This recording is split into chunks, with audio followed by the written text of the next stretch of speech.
আসসালামু আলাইকুম। Hello everyone.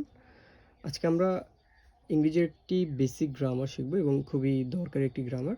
সেটি হচ্ছে সাবজেক্ট ভার্ব এগ্রিমেন্ট।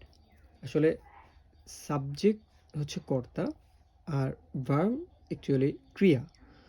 এগ্রিমেন্ট বলতে বোঝানো হচ্ছে চুক্তি, অর্থাৎ সাবজেক্ট এবং ভার্ব যে যার রুলস অনুযায়ী বসে একটা সেন্টেন্সে, সেটাই হচ্ছে সাবজেক্ট ভার্ব এগ্রিমেন্ট।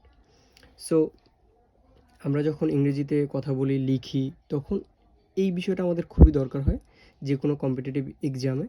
সো আমরা আজকে সাবজেক্ট ভার্ব এগ্রিমেন্টের অল্প কয়েকটা রুলস শিখব এবং বেসিক রুলসগুলো দিয়েই আমরা চাইলে পুরো টপিকটা কভার করতে পারবো।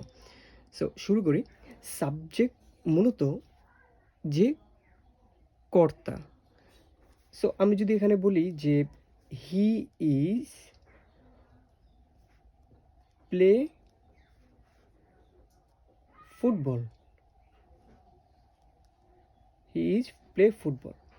সো অ্যাকচুয়ালি হি সাবজেক্টটা হচ্ছে সিঙ্গুলার, ইজ সিঙ্গুলার।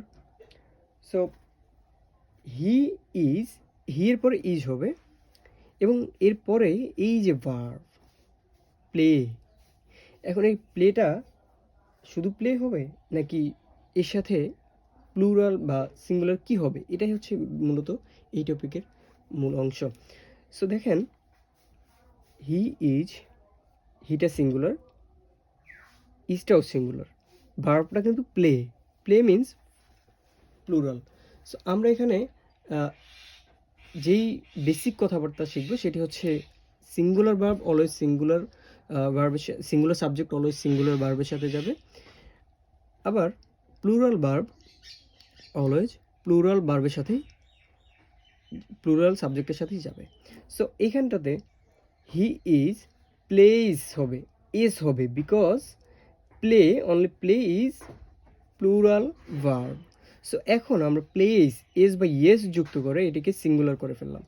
সো এটি হয়ে যাবে এখন he is plays football. So এটি হচ্ছে এখন সিঙ্গুলার। আমরা একদম সহজভাবে সাবজেক্ট ভার্বের যে বেসিক সেটা জানলাম।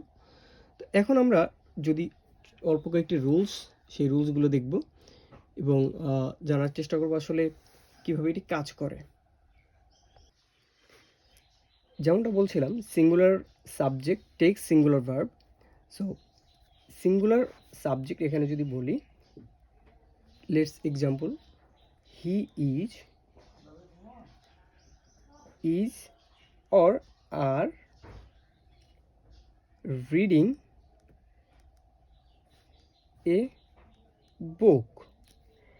এখন এই জায়গাটাতে হি ইজ, আমার যদি he is singular, so he যেহেতু singular subject, so singular verb হবে এখানে এই দুটার মধ্যে, হি ইজ।